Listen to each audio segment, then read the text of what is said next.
Welcome back, Tough Kid Nation, to Punk Pilgrimage 2, the conclusion. So when I last left you, I was 12 years old and walking across Route 17 in Ramsey, New Jersey. Strange sensation, walking across an overpass for the first time. You could feel the concrete vibrating from the traffic disappearing below you, especially those big 18-wheelers.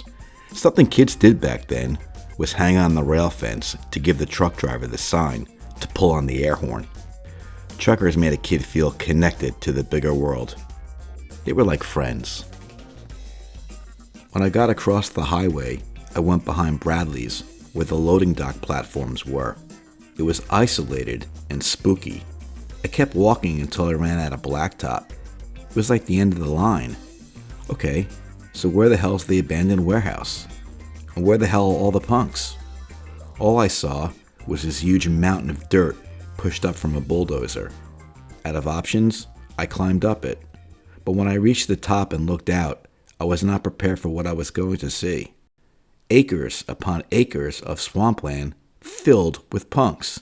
Millions of them. A sea of brown and green swaying in the wind, just like the older kids said it would be. The only way to describe how I felt was to compare myself to Jonathan Winters discovering the Big W, and it's a mad, mad, mad, mad world. It's a big W, I tell you! It's a big W! I actually heard the theme music in the background as I stood there and soaked in all its glory. But my excitement quickly faded when I saw the now famous abandoned warehouse, home to the notorious Son of Sam. In order to get to the punks, I had to pass the warehouse. It was the perfect hideout for a mass murderer, I thought. They would never find my dead body. Should I turn around and go home empty-handed and face all my friends as a defeated failure? Or should I risk my life and continue on? No risk, no reward. I climbed down the embankment and reached the muddy bottom with dragonflies buzzing all around me. I felt for the butcher's knife tucked in my belt. I took the barrel of the BB gun out of the gunny sack. Scared to death, I moved forward. I entered the warehouse through a large opening. It was dark inside, but I could see from the sun streaming through the windows, revealing an unfinished concrete floor. The smell was musty, and there was scattered paint cans strewn around and other debris. The sound of a slow, steady drip came from the roof as gravel and broken beer bottles crunched beneath my feet. I scanned the whole place. There was no sign of the Son of Sam. With a false sense of security, I thought it would be a good idea to go on the offensive, so I yelled out, my voice cracking from fear. I know you're in here, Sam. I've got a knife and a gun, and my friends are outside and have the building surrounded, so just come out with your hands up. Nothing but the sound of the drip returned to me.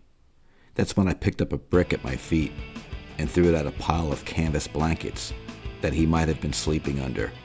Whatever I hit made a deadening thud, but didn't move the pile an inch. I finally could relax. I did it. I had conquered my fears. I walked out of the building and into the sunlight. Now I could get down to the business for which I came, picking punks and making my fortune. The walk home was a victorious one, and by the time I reached my neighborhood, an audience of the curious had assembled. He did it! He did it! He found the punks! Thousands of them! It was a hero's walk and a hero's welcome, and I'll never forget it. If you believe in the Tough Kid channel, then now would be a great time to like and share our videos, and subscribe if you haven't done so already. It is so much appreciated. Also find us on Rumble and follow us on Facebook. The details are below in the description field. After my punk pilgrimage, I became quite the entrepreneur. The rest of the summer witnessed a revolving line of customers on my front doorstep. At first it was single individuals ringing the doorbell. Hi, is John here? I want to buy some punks. Soon they began to arrive in groups, always interrupting dinner, angering my parents. Then they arrived in long lines, like people at the theater buying tickets for Star Wars. Summer evenings meant mosquitoes, and everybody wanted punks, and everybody came. Having an outdoor party? Go to John's house. He's the boy selling all those punks. Kids bought them. Adults bought them. Even punk rockers bought them. It was crazy. Business was booming. I needed to visit the abandoned warehouse again to replenish the inventory. The Son of Sam, also called the .44 caliber killer, ended up being a loner named David Berkowitz, who targeted young lovers in parked cars. He was arrested on this date, August 10th, 1977. And people like this pretty girl never had to worry about cutting their hair or sitting in parked cars again. One thing that I really don't do anymore is sit in parked cars. You gotta love that Brooklyn accent.